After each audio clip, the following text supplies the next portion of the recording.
Siguiendo con la lectura del Código Civil, hemos quedado en el artículo 2200.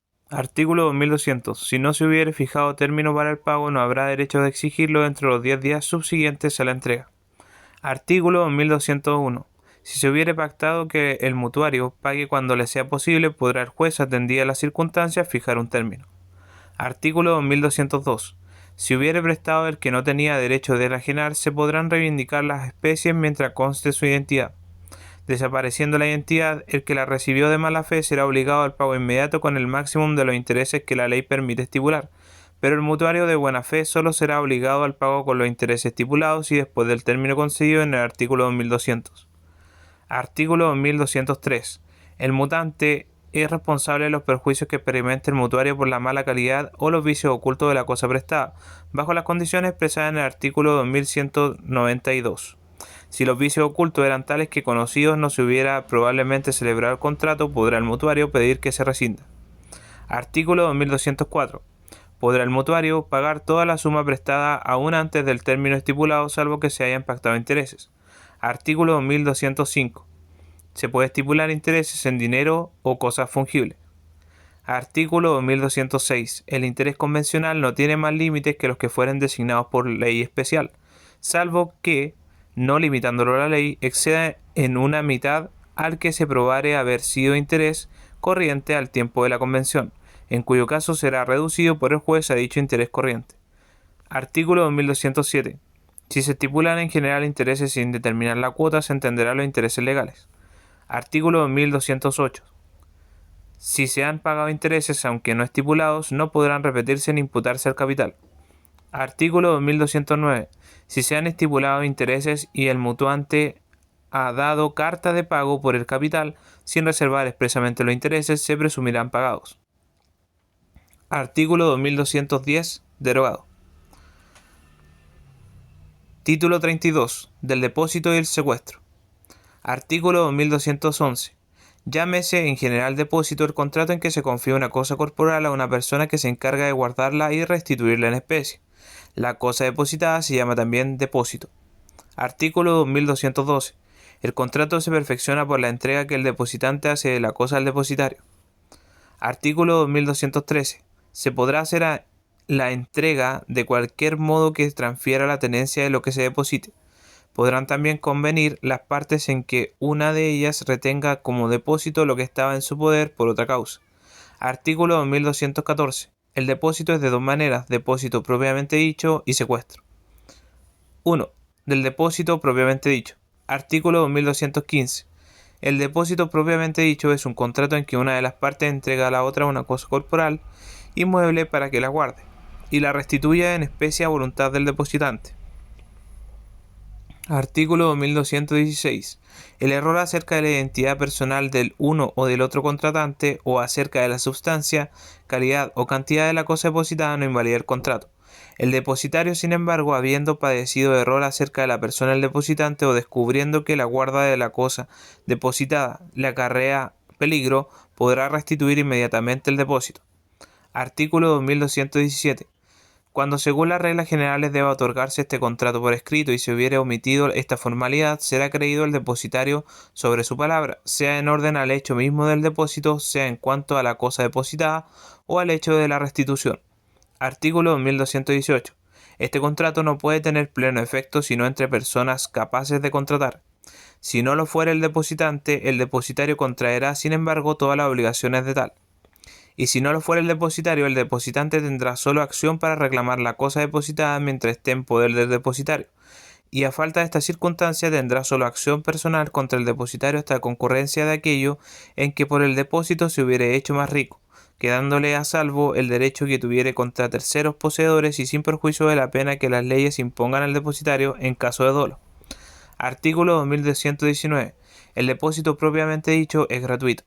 Si se estipula remuneración por la simple custodia de una cosa, el depósito degenera en arrendamiento de servicio, y el que presta el servicio es responsable hasta de la culpa leve, pero bajo todo otro respecto está sujeto a la obligación del depositario y goza de los derechos de tal. Artículo 1220. Por el mero depósito no se confiere al depositario la facultad de usar la cosa depositada sin el permiso del depositante.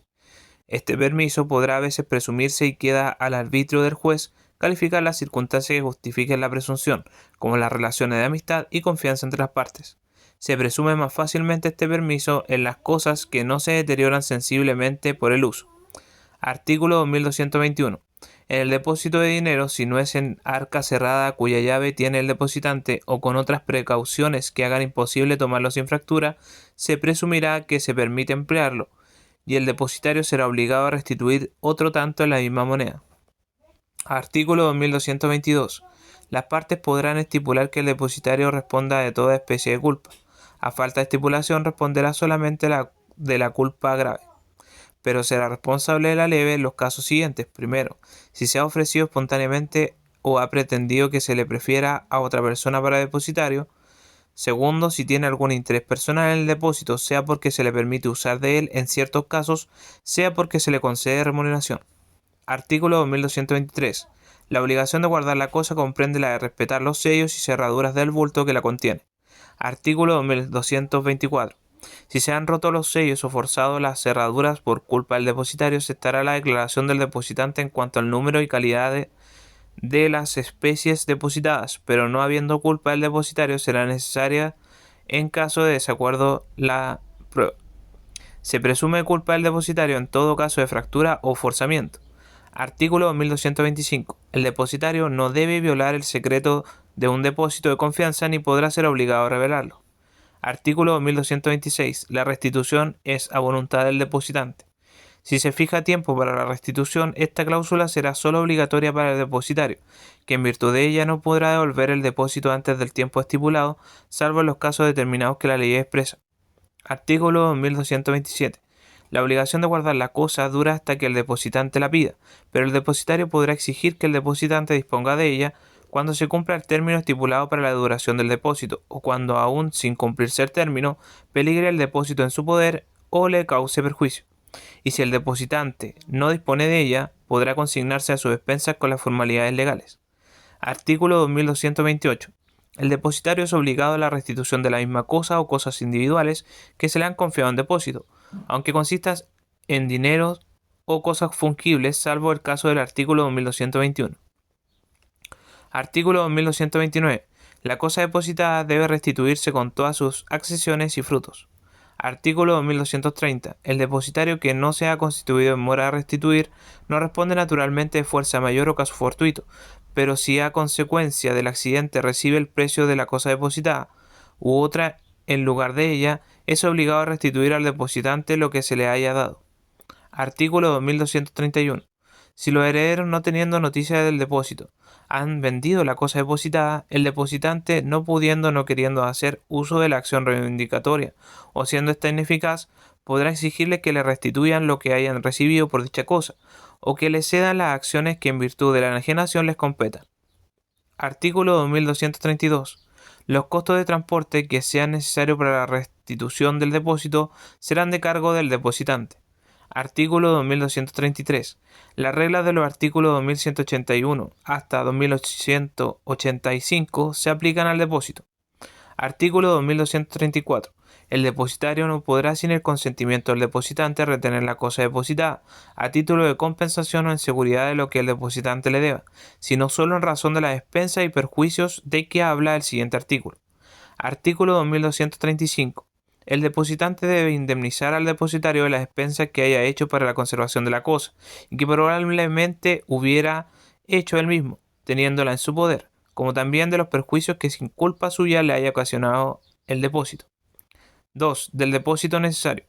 Artículo 2236. El depósito propiamente dicho se llama necesario cuando la elección del depositario no depende de la libre voluntad del depositante, como en el caso de un incendio, ruina, saqueo u otra calamidad semejante. Artículo 2237. Acerca del depósito necesario es admisible toda especie de prueba. Artículo 2238. El depósito necesario de que se hace cargo un adulto que no tiene la libre administración de sus bienes, pero que está en su sana razón, constituye un cuasi contrato que obliga al depositario sin la autorización de su representante legal. Artículo 2239. La responsabilidad del depositario se extiende hasta la culpa leve. Artículo 2240. En lo demás, el depósito necesario está sujeto a las mismas reglas que el voluntario. 2. Artículo 2241. Los efectos que el que aloja en una posada introduce en ella, entregándolos al posadero a sus dependientes, miran como depositados bajo la custodia del posadero. Este depósito se asemeja al necesario y se le aplican los artículos 2237 y siguientes. Artículo 2242.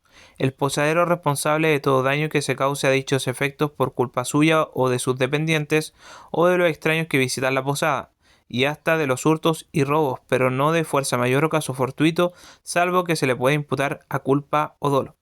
Artículo 2243. El posadero es además obligado a la seguridad de los efectos que el alojado conserva alrededor de sí, bajo este respecto responsable del daño causado o del hurto o robo cometido por los sirvientes de la posada o por personas extrañas que no sean familiares o visitantes del alojado. Artículo 2244. El alojado que se queja de daño, hurto o robo deberá probar el número, calidad y valor de los efectos desaparecidos. El juez estará autorizado para rechazar la prueba testimonial ofrecida por el demandante cuando éste no le inspire confianza o las circunstancias le parezcan sospechosas. Artículo 2245. El viajero que trajere consigo efectos de gran valor, de los que no entran ordinariamente en el equipaje de personas de su clase, deberá hacerlo saber al posadero, y aún mostrárselo si lo exigiere, para que se emplee especial cuidado en su custodia, y de no hacerlo así podrá el juez desechar en esta parte la demanda. Artículo 2246. Si el hecho fuere de algún modo imputable a la negligencia del alojado, será absuelto el posadero. Artículo 2247. Cesará también la responsabilidad del posadero cuando sea convenido exonerarle de ella. Artículo 2248. Lo dispuesto en los artículos precedentes se aplica a los administradores de fondas, cafés, casas de billar o de baños y otros establecimientos semejantes. 3. Del secuestro. Artículo 2249. El secuestro es el depósito de una cosa que se disputan dos o más individuos en manos de otro que debe restituirla al que obtenga una decisión a su favor. El depositario se llama secuestre. Artículo 2250. Las reglas del secuestro son las mismas que las del depósito propiamente dicho, salvo las disposiciones que se expresan en los siguientes artículos y en el Código de Enjuiciamiento.